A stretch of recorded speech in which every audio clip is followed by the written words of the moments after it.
United and Resilient, a podcast designed to help heal and support the El Paso community. Hello, I'm your host, Mariana Sierra, Outreach Coordinator for the El Paso United Family Resiliency Center, a program of United Way of El Paso County. We are dedicated to serve those who were impacted directly or indirectly by August 3rd.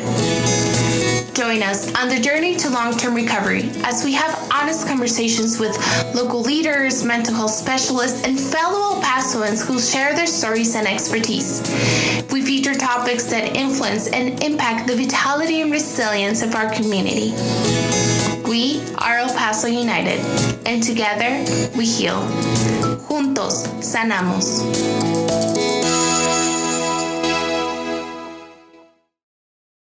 Dear listener, before we begin, a note of warning.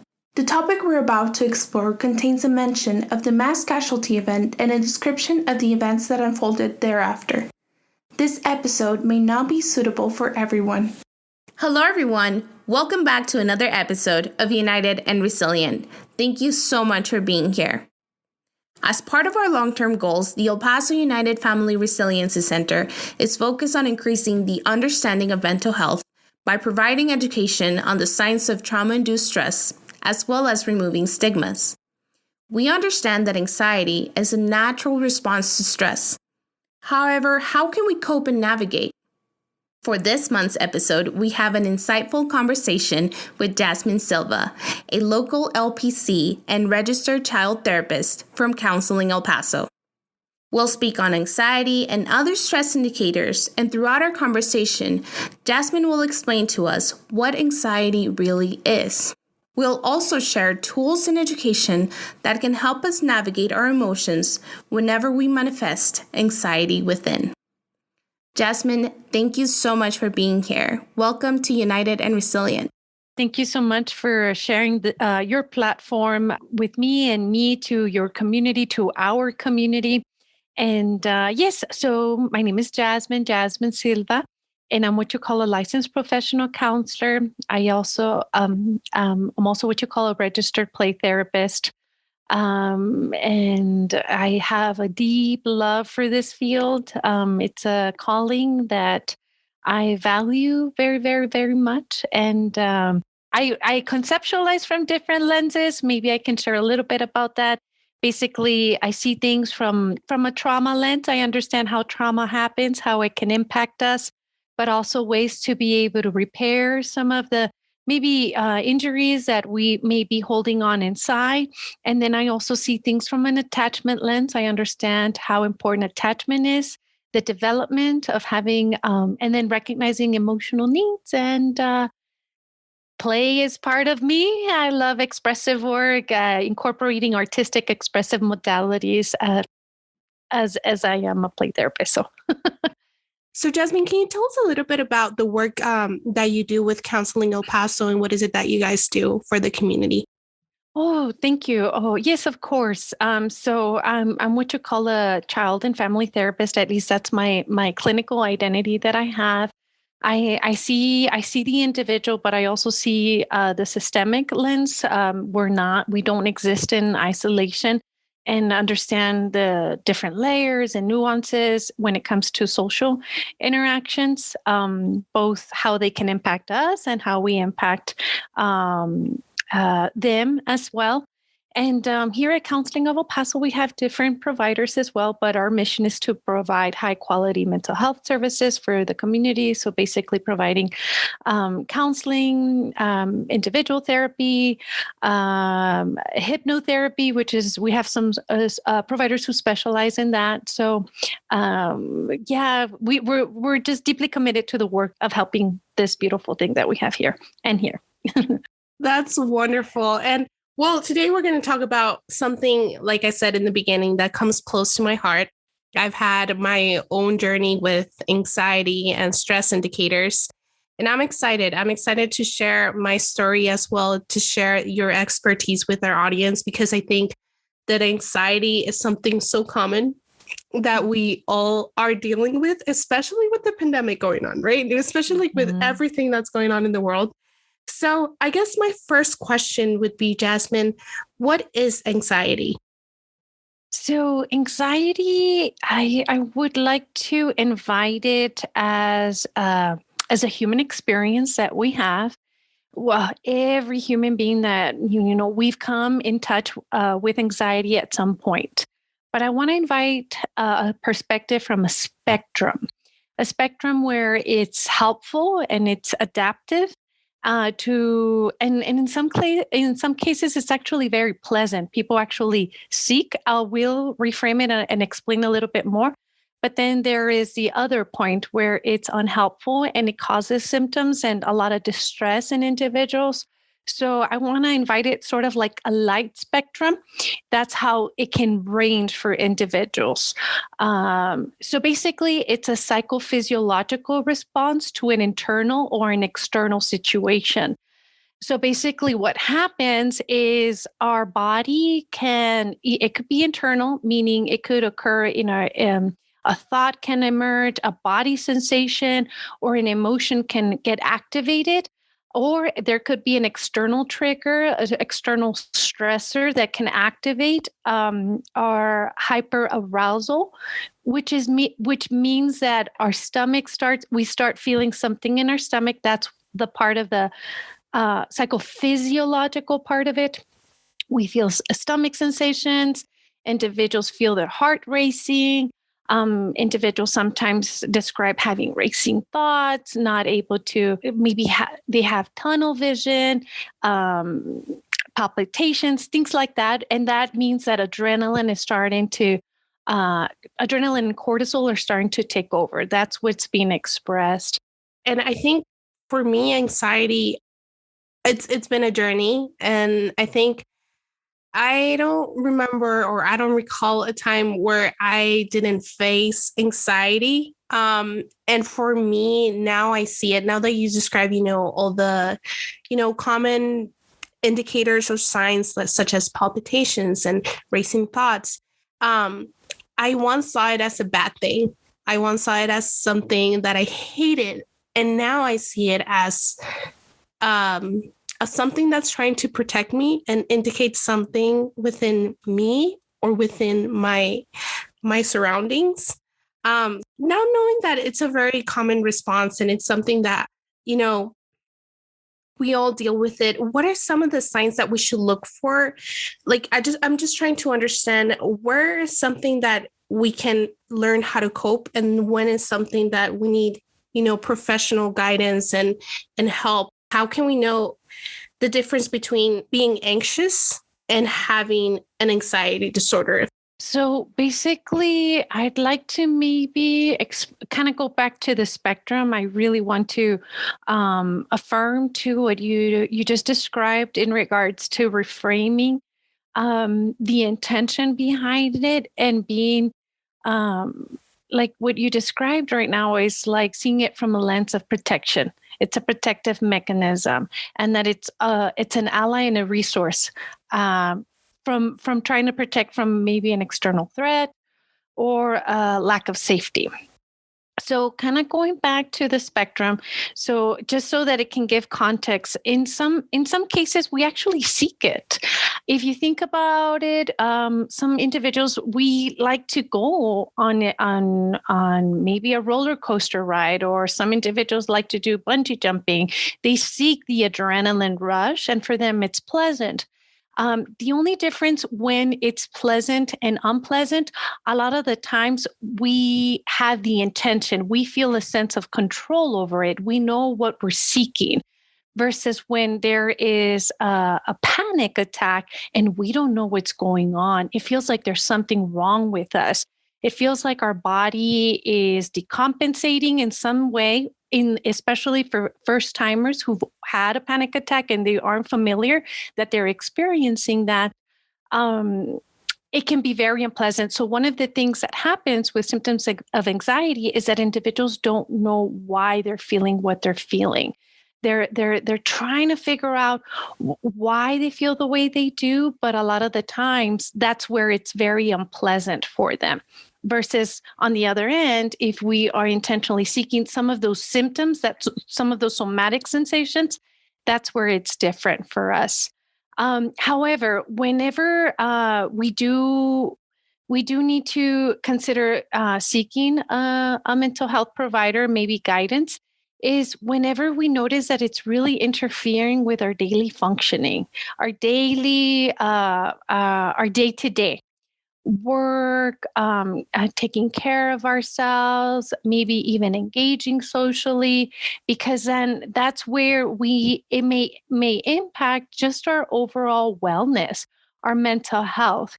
So if you notice that there's a moderate or severe level of avoidance, not wanting to do certain things, that's where that might be a good opportunity to be able to consider, hey, I might need to consult with somebody else to be able to get more guidance. Perfect. And my next question would be, Jazmine, there are many types of anxiety disorders. And, I think anxiety can manifest in many, many ways. However, what are some of the most common that we can manifest? What are the most common that you see in your practice? Okay, got it. So one of the things that we know, I guess, in the mental health field is we always check the body. Not that we, administer any exams or lab results or anything like that, but we ask about some of the daily habits. So one of the things that comes up is what happens to our appetite. So sometimes for some individuals who feel anxious, sometimes they either overeat or their appetite goes away. For some individuals, they have trouble sleeping because they're thinking and thinking and thinking and having a lot of recurrent thoughts at night. Ruminating thoughts is a sign. So if it's impacting their sleep, that's something that we look at too. And then what is the thought content? What are you thinking about? So there we do have to look at a time as a continuum too. Are we thinking a lot about present worries or a lot about future worries? A lot of the times if we're thinking a lot about the present, we're thinking about things in regards to safety, security, and social worries. Those are typical themes in the present, but they could also manifest itself through the future. What is my future going to look like? What ifs are very common. What if this? What if that? And so on. And then the heart, the way the heart, if their heart is beating really fast, if they describe, I feel like chest pain, it actually goes to our chest. Our heart is beating very fast. And when that occurs, it goes to this part of the body. For some individuals, it goes to their stomach. They feel a knot or a pressure, and then they have to go to the restroom. Some individuals get sweaty hands, sweaty palms, or just restlessness, a lot of shaking. For some individuals, their body temperature actually changes. They feel really hot. They feel like they can't breathe. So those are different elements that we have to consider whenever they're experiencing that. And then, of course, a common emotion is fear and worry that something bad is going to happen. One of the things that I wanted to share too, when we kind of look at the continuum about like the spectrum that I was describing. So let's say I go on a roller coaster ride, right? And I'm going to experience the adrenaline. The difference too between that and not knowing what's going on, which is where it's very unpleasant. I don't know what's going on with my body type of thing. There's a release of that charge. There is, let's say you throw your hands up in the air when you are in the roller coaster ride. You scream, you yell, you laugh, you high five one another, and you do it all over again. There was a release of the charge of the experience. When we experience anxiety, and we're trying to figure out what's going on. What is it about? What activated it? What triggered it? We don't have a release typically. And that's held in the body. And a lot of the times, what happens is that we start to build up stress over time, to the point that there is a level of irritableness in the body too, in our temperament, in just our window of tolerance too. I love that example. I love it. Thank you for sharing it. I now going back to something that you said about the future and the past, I remember clearly having a conversation with someone, and we were talking about anxiety. And I was sharing with this person that when I felt most anxious was when I was thinking about my future and the expectations I had for my future. And when I felt sad, I was thinking about my past and the things that I wish would have gone differently or I wish I could change. And when I learned that, when I was learning how to cope with my anxiety and with the stress indicators, when I learned that if I live in my present, that's for me a way to cope with everything, just to be present. And I think I've shared this a couple of times now through this podcast, through meditation, where I'm trying to figure out what's going on with my body. And then I bring my body again present. That's when I have that release, if that makes sense, that release that you're talking about. One of the things that I also deal with a lot is intrusive thoughts and how they can trigger, my anxiety.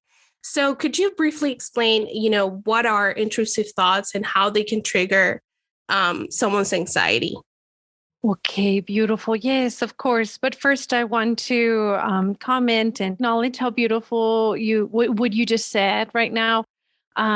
Because mindfulness and being present in the here and now is our natural state, by the way. That is our natural state, but life experiences can lead us either one way or another way, future or past.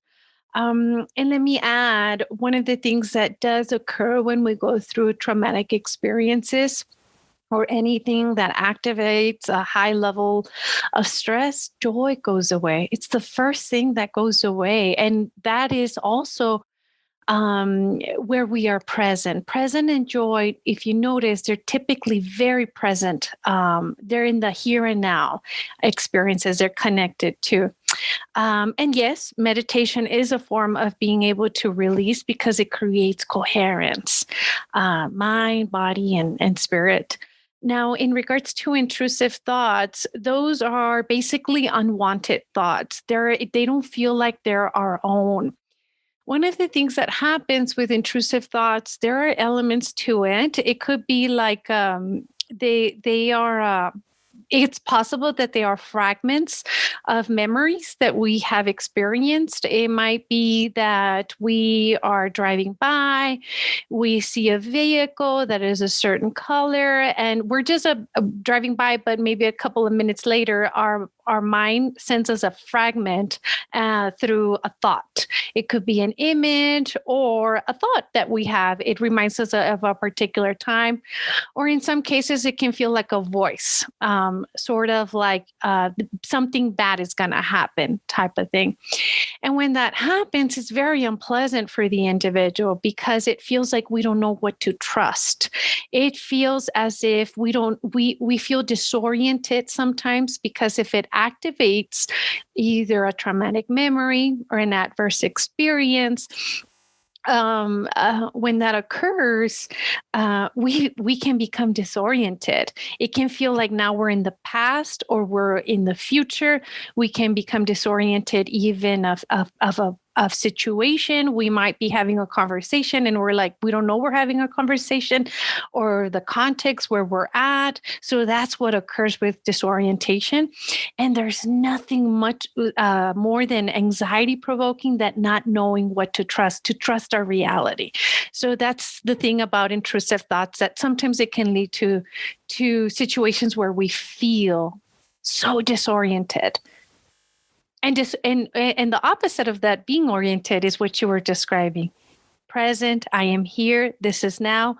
I am present, I am speaking to you. And that would be like orientation. Mm-hmm. And maybe we can talk a little bit about coping tools and things that we have learned. Uh-huh. But one of the things that I really wanted to discuss with you, Jazmine, is that, as you know, our region, our community has gone through difficult adversities recently, including August 3rd. adding now the pandemic, adding on, the violence that we've seen, with our sister city, adding on, the immigrant influx recently as well. Now, I'm wondering, how has these scenarios increased levels of anxiety in our community? Basically, I like to frame situations, world issues that are going on as collective trauma. So right now we are experiencing a collective trauma. We're all part of it. Collectively, we're experiencing it. And then one of the things that occurs is that I want to talk a little bit about the bystander effect too. So what happens is, as we are witnessing, even through the news and becoming aware of things, it can cause individuals to feel a sense of impotence or powerlessness or helplessness, which is also an element sometimes of anxiety. We feel powerless, we feel helpless, we feel that circumstances are happening to us, and our internal locus of control feels so limited. It's as if we don't have any power or say in our circumstances. So, as a community, of course, August 3rd was a tragedy that impacted us here, and I believe even in it just it's surrounded and echoed in all of our country because it was a very targeted tragedy. And then what we have to look at too is there's also cultural trauma too that has to be very well addressed because it was very racially targeted event too. So because of that, it can impact our level of safety, our ability to feel safe enough. And that is one of the things that we need to be able to, that's the first element that needs to be addressed when we're addressing symptoms of anxiety. How safe do I feel in my environment, in my social interactions, my support system?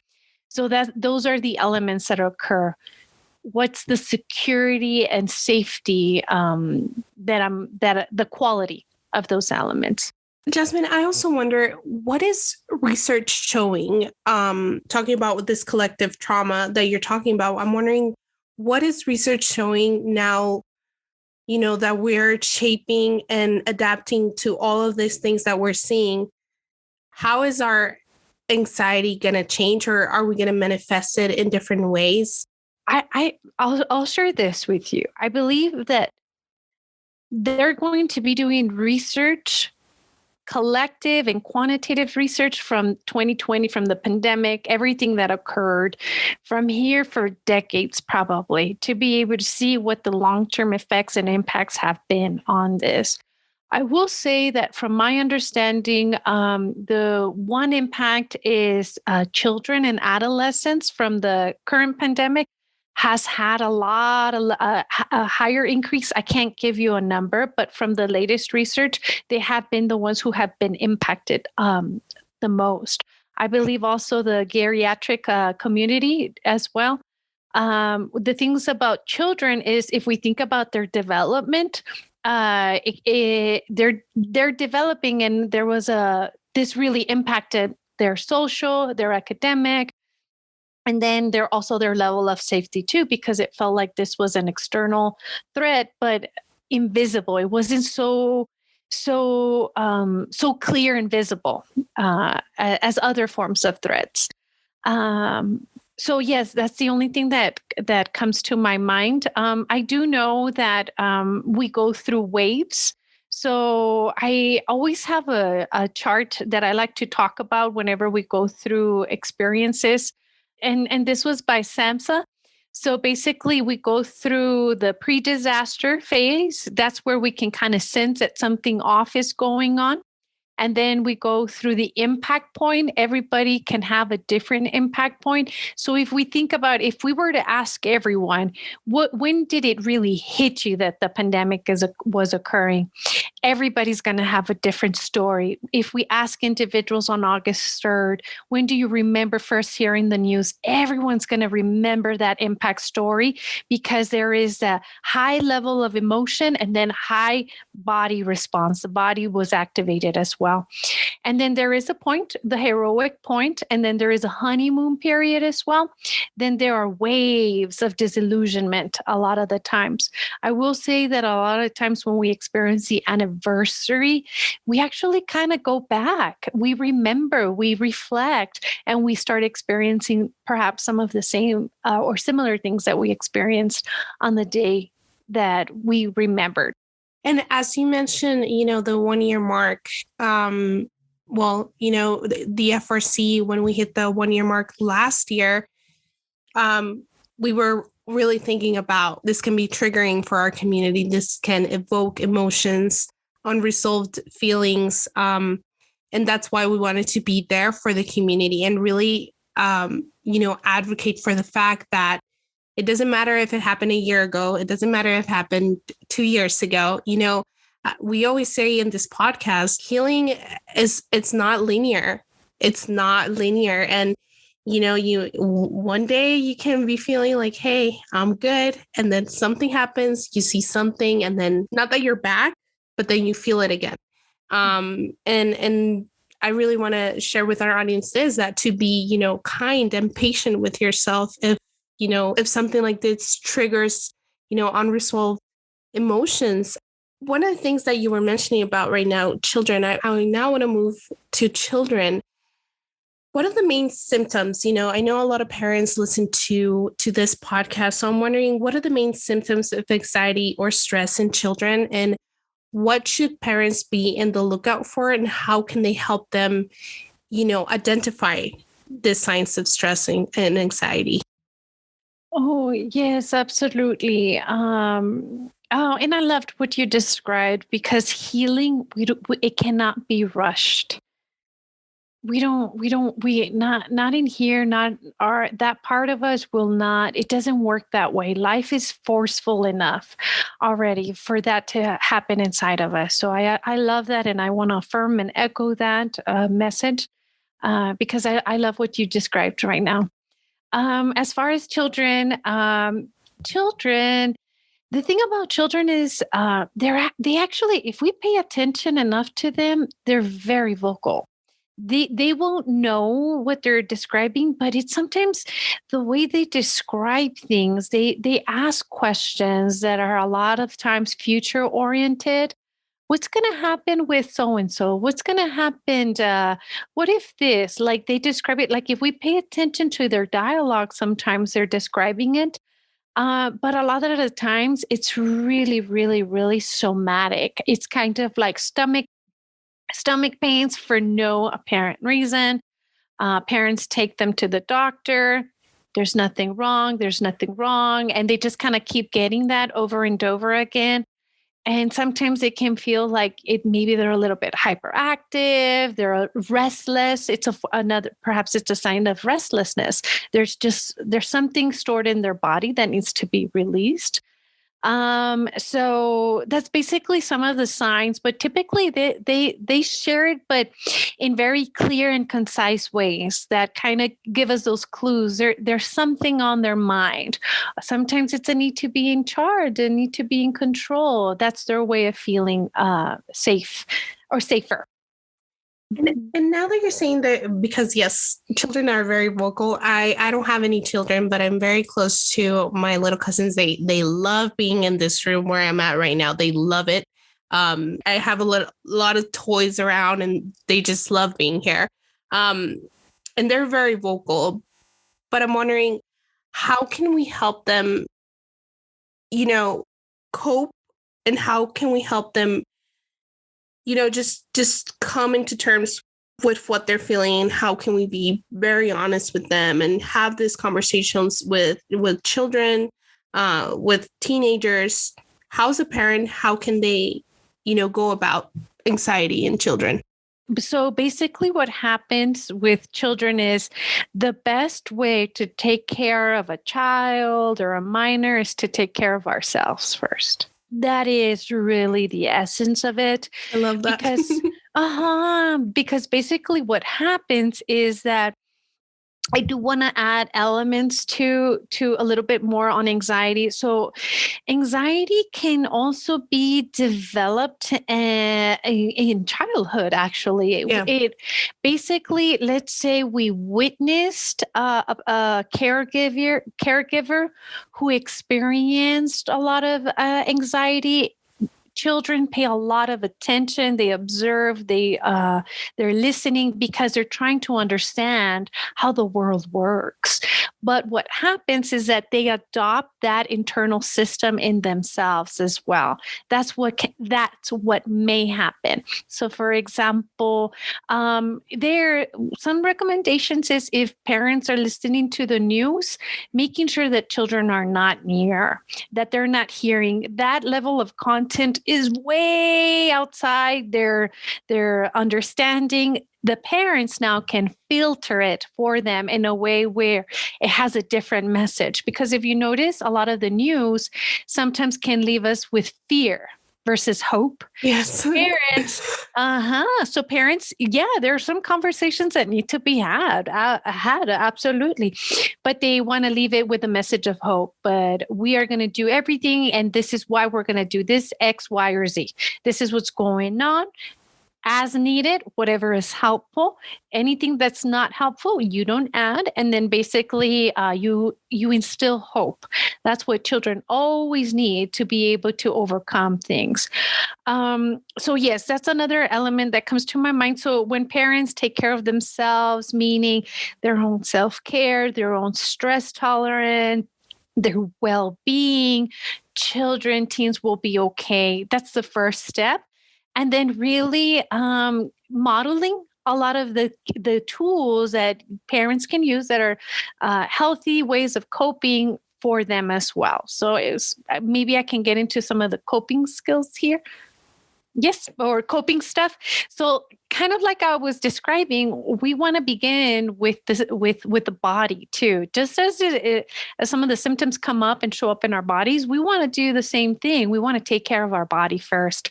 I remember hearing this beautiful saying that I believe they say, when we clear the body, we clear the mind. So I was like, yeah, that's a great formula to use. I love that. Yeah. So basically what they talk about, so I'll kind of go back, connecting it. I was describing earlier that there's a charge to an experience that we have. Let's release it. Let's go exercise. Let's go for a walk. Let's go move. Help the body release that. And the best way to release and burn some of that adrenaline and cortisol is through exercise. Our body loves it. So we're modeling that for children. Hey, vamos a caminar. Let's go for a walk. Let's go move. Do something that is helpful for the body. The next element too is sleep, making sure that there's a good, predictable routine. Adults, we like routine too. Children thrive on routine. It creates predictability. It helps us feel that there is something to expect, a sequence, a rhythm. We thrive on rhythms. So sleeping is part of it. Whenever, like I mentioned earlier, right? If we have a lot of thoughts going on, we might not sleep well. It makes us more likely to be our window of tolerance to be narrow, very, very irritable, very on edge to begin with. Eating well, moving regularly, like I had mentioned, and just really drinking enough water, things that are going to be helpful in those ways. So that's what you can do with the body, but there are other things that can be helpful as well. I do see, and I guess because I experienced it with my own mother. I love my mom, and I know she does the best she can. But I do see that, they put their children first, and that's their priority. And sometimes, in motherhood, they might forget that their individuality is important, and that, their own self-care is important. So what will you say to those mothers and fathers as well? What will you say to those parents that might be having a difficulty putting their well-being first? The way I see it, right, I want to validate that first because I completely understand that the barriers and how difficult it can be sometimes to feel that first come the children and then the adults, right? That's part of like sometimes some implicit expectations that we feel while growing up, that's the way of it. However, I want to kind of pose it a little bit like this. What is the cost of not taking care of ourselves?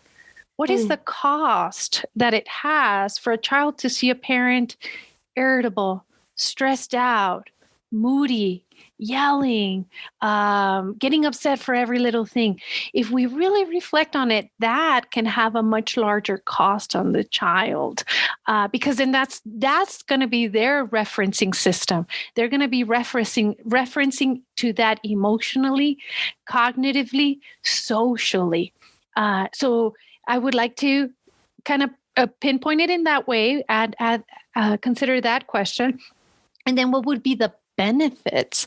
What would be the benefits of taking care of ourselves? So now we're looking at more strength-based, the positive things that children will learn and adopt from seeing parents well-regulated, responding in a way that they feel more patient and kind. They're more likely to learn from experiences versus the other way.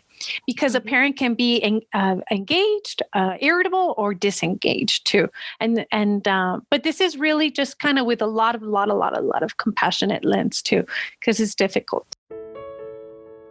This is United and Resilient. We'll be right back. Hello, I'm Bishop Mark Seitz. I've been asked to share my memories of that day, which is one, of course, I'll never forget, August 3rd, Saturday, August 3rd of 2019.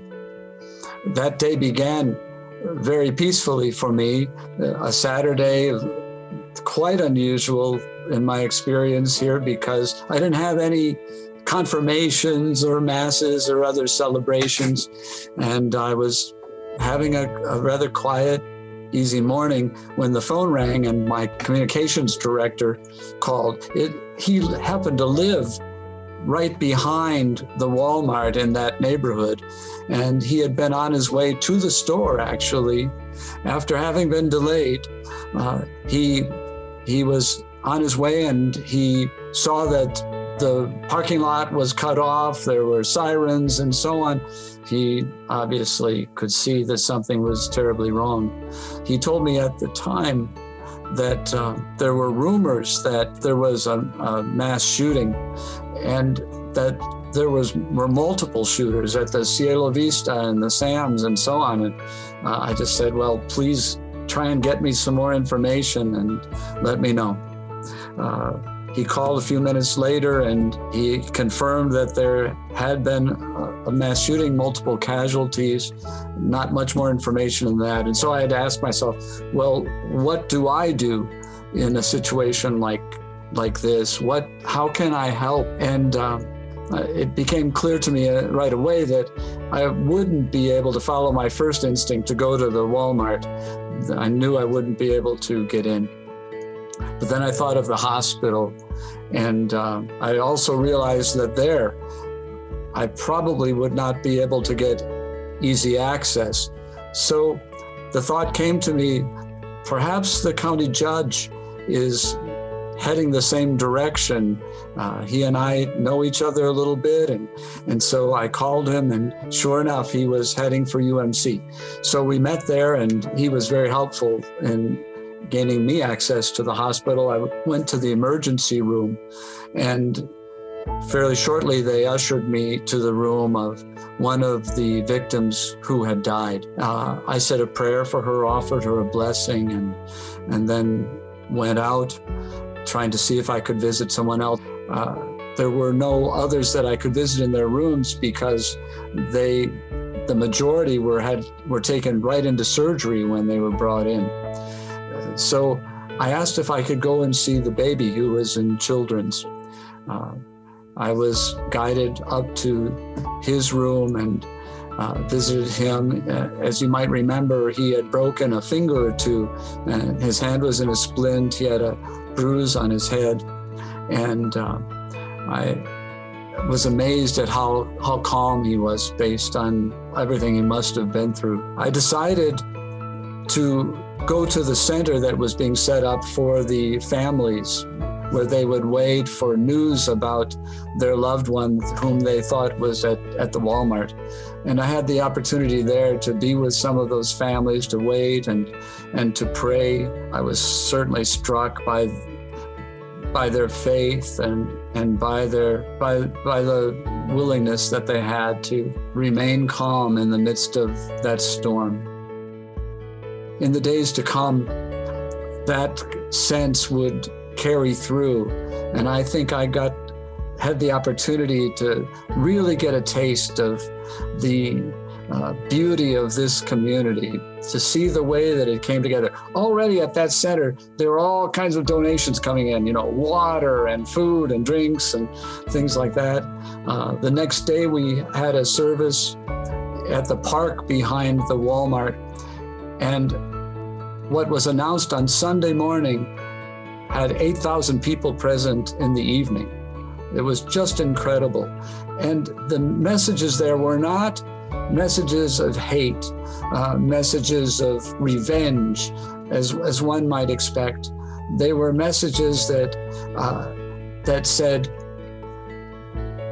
we will not be like that man who filled with hatred and racial prejudice that came to us. That is not El Paso, and we will not allow him to make us that way. We are going to respond to his hate with love, with welcome, with mutual support for one another. That is El Paso. And I believe that our beautiful community has held true to that to this day. We're an amazing, wonderful community, and I'm proud to be a part of it. Now, going back to, coping tools, right. If someone out there is listening and can identify, especially with, the signs of stress that you already described, and they're like, oh yeah, I experienced this. Mm-hmm. I experienced these symptoms, especially during right now, the pandemic. I experience anxiety whenever I go to a store. I think about August 3rd. I think about what happened. What are the tools that they can use to cope? And what are the first things that they can do to help themselves? Okay, got it. So I will say that every situation just depends too on what it is or what the trigger is and so forth. I don't want to sound like I'm giving like a cookie cutter, right or wrong. Everybody's very subjective, but I will see. I'll share some guidelines or some guidelines. Scratch that. Some ideas that you could possibly use, whatever works best for you. The first thing that comes to my mind, I want to share a little bit about cognitive overload for those individuals who experience a lot of intrusive thoughts, ruminating, overthinking. You want to release those. You want to give those a place, and you want to release the cognitive overload. Just the way we do with our body, we want to mentally, intellectually release it. And some of the best ways to do that is by talking to someone, to be heard, kind of venting things out, a safe space. Also journaling, writing things down, writing all the worries, having even a container possibly that can hold all of that together so that the brain, because whatever we resist or deny or avoid persists, right? So the brain will know, okay, let's say, you're taking care of it. You're not ignoring this. You got this. The brain can kind of like back off from continuing to persist with some of those thoughts that are coming up. So that's one of the things for the cognitive overload. Now, when it comes to, let's say, like the example that you described, being at the store or doing something, the first tool is coming back to our breath. So that's really because a lot of the times we might not have access to paper, a journal, or someone, but we have access to ourselves. We have access to our first. So let's begin with us. And that is through our breath. Now, why? We need to activate the parasympathetic nervous system. Notice how beautiful we are as human beings. We were created not only with a fight or flight response, but we were also created with a parasympathetic, something that helps us regulate, to calm down, to feel safe. And the only way to be able to stimulate that is through our breath. Physically. So that is a deep, deep, deep, deep breath. It needs to go all the way to the vagus nerve, which is right around our rib cage. And once we get to that helps it at least. There are individuals who recommend the 4 square breathing. That is breathing for inhaling for 4, holding it for 4 seconds, exhaling for 4 seconds, pausing for 4 seconds. Dr. Daniel Amen, he has a different technique, which is inhale for, I think, 5, hold for 1, and then exhale for 8. The key to it, they say, the relaxation is actually in our exhale, not in our inhale, which I think is interesting because I always thought the deeper you inhale, the more relaxed you are. But it says actually in the exhale that we actually become more regulated.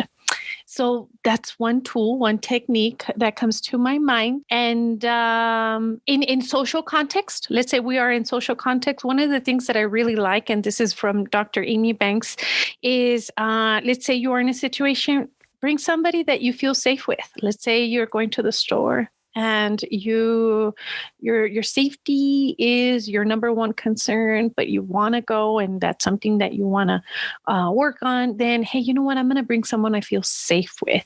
That's going to help. Now you're referencing to another social system, right? Somebody who is like a safe anchor, grounding person too.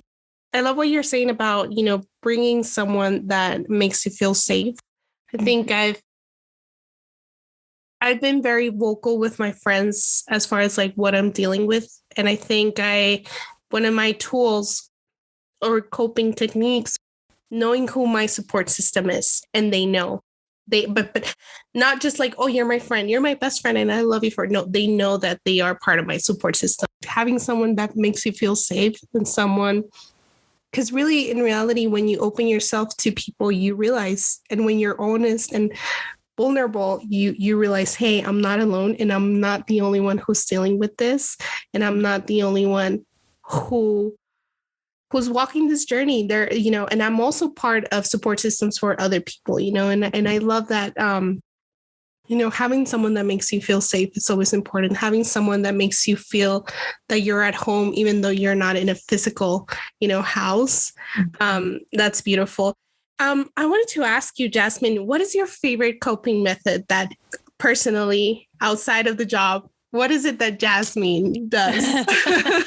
You know what? I do have to say, I do not get any reimbursement payment or anything, but I use tapping. It's this you can download it. It's called the tapping solution. Like I mentioned, I don't get anything for it. But it's a tapping solution app that has scripts already that you can listen to.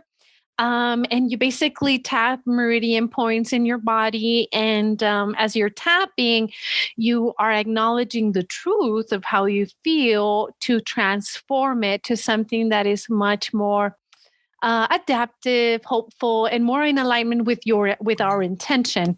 So I highly recommend it. I do it every morning. What I love about it is that it really helps rewire our subconscious mind too. So it's really something that there's a lot of research on it, but it's growing more and more.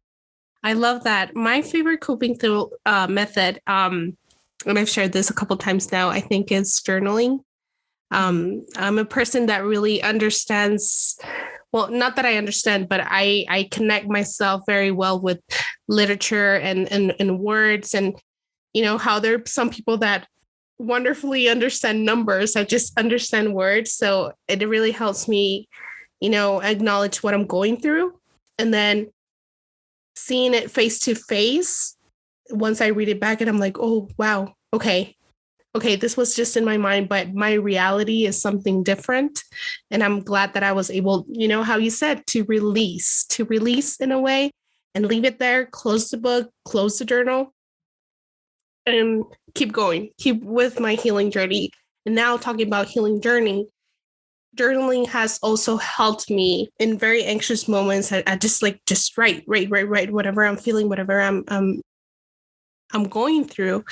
And then I go back, 1 month later and you see your growth. And that's something very beautiful to see that, hey, you are taking one day at a time and you're taking steps towards healing. And, there's no expiration date. You're just going to keep walking, keep walking, keep walking. So that's my favorite coping method. And now I'm thinking, what is your favorite coping method for children and teens? Now that we're talking about children and how we help them cope. And I know we mentioned it a little bit, but, just if we can share a few examples for our audience, that way they can implement at their homes. With children, it just varies. For some children, there's a lot of variations that can be done. Of course, play is always the best way because they are releasing, they're expressing, they're trying to understand their world. But if you want to give them a tool, I always like to use the butterfly hug, which is a tool that we can all use even as adults. So basically, it's just, crossing the thumbs and placing the palms over our chest, and then just very gently tapping back and forth. So when I introduce it to children, it's just kind of like breathing in, noticing the sensations, or, I use language like notice that yucky feeling, notice that sadness, because for them, we focus more on primary emotions, like the emotions from inside out. Mm-hmm. You might connect it. Some children like to know I'm okay, I'm safe. I will get through this. They're very simple phrases for them too. The one that I love to use is bubbles. So just blowing bubbles. If you notice, they're breathing in, and then they blow. And they're just like, because literally you want to exhale as long as you can to be able to get as many bubbles, right? And it's so organic, natural, playful, and present. So that's one tool that I like to use. I love that. And then for teens, drawing, coloring, expressing it, colors, like those are there. I like to incorporate a lot of Jungian modalities where it's like, if I don't have the words, if I don't have the sentences, I can describe it through imagery. Perfect. And I love what you're saying, Jazmine, that you said early on about when I asked you about your favorite coping method, to really acknowledge what works best for us. And it's all about, listening to your body's needs. And one of the things that I've also learned in my own healing journey and, dealing with anxiety myself is that sometimes journaling might help one day, but another day, something else might be working for me. So it's really just listening. What do I need right now? What is it that I need this day, this present moment that I'm facing anxiety face to face? Now, one of the things that I also think it's important to discuss, Jazmine, is how to help a family member or a loved one who is dealing with anxiety. How can we have conversations with them? Because at the beginning, we don't want to be intrusive. We don't want to overstep. But at the same time, we love that person and we want to make sure that they're okay. And we want to make sure that, we're part of this support system that I was speaking about. So how can we help a loved one cope with anxiety properly? Okay, that's a very good question.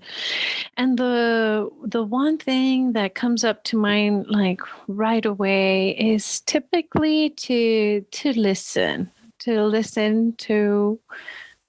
them, listen to their concerns. One of kind of going back to what I had described earlier about seeing things from an attachment lens and all that good stuff, one of the things that are antidotes to a lot of things that we go through a lot of human suffering, is to be heard. So beautiful, but that is something that sometimes doesn't occur with on a day to day, or when we need it the most, to be heard, to be seen, to be understood, to be validated, to feel respected. I think that if we kind of go with that, that can definitely be something that can facilitate support for family members. I will say that as much as we want to help them, I always use this mantra because there can come a point where it can be really difficult because we really witness somebody's autonomy to help themselves. There's so much we can do sometimes, and I wanna add this.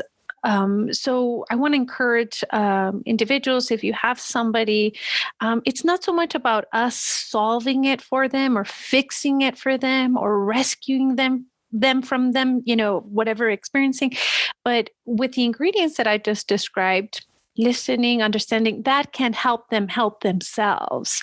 That can be really, if we can do that for individuals like that, that is the best support that we can provide.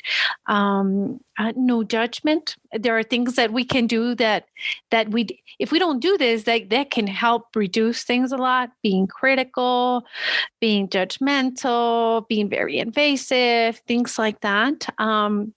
Now, I will say that if there are things that you are observing that are starting to impact you, whoever is trying to support, then yeah, you might want to consider maybe consulting with a family therapist. Maybe there is a communication thing going on, so that both or the support system or the family members can see how they're showing up in the relationship and how what they do is how they impact one another. And sometimes you need somebody else to kind of reflect that and witness that and say, this is what I see going on between both of you, perhaps. But I just want to add that. Mm-hmm. I love that. I really love that. Yeah, because it's not about solving. I know we want to, because we love that person so much that we just want to take them away from a difficult situation. I was in a relationship where this person dealt with anxiety and I was dealing with anxiety at the same time. I think a lot of people can relate to this. But one of the things that really helped this relationship at the moment was one of the things that helped was to ask, what do you need from me at this moment? Do you need for me to listen? Do you need space? Do you need company and just being silent? What is it that you need from me? And I know that helps. What helps me is if someone asks me, what do you need from me at this moment? Is there something that I can do to help you? And like I said, going back to my support system knows that that's one of the first questions that they need to ask. Like, what is it what you need, Mariana? Do you need space? I'm like, yes, I need space. I just need to be on my own for a second. Or no, I really need to talk about this. Mm-hmm. So I love that. And that's really helped me. And I know it has helped a lot of people that I love. And now that I think that anxiety and stress indicators can take more than one episode. Jazmine, would you agree with me? I think it has so much and so many that we can grasp from. But unfortunately, we're heading to the end of this conversation. And I wanted to ask you, if a family member or a loved one or someone out there that's listening is suffering from anxiety, where can they get more information? How can they start their healing journey? I guess some of the call to action items that we can provide to our audience. Okay, so one of the things that comes to my mind is seeking a licensed professional, somebody who may specialize in anxiety symptoms, anxiety disorders. There are so many different modalities to use to practice. And kind of going back, if you were to choose to find a provider, a psychiatrist, a mental health counselor, psychotherapist, therapist. I think that finding the right fit for you is really what matters. I need to emphasize the relationship between the client and the provider is 100%. So essential. Mm-hmm. We're not meant for everyone. And I think that really is important, but we are for someone. So each provider has their own style, tools, and training and competence to be able to facilitate some of the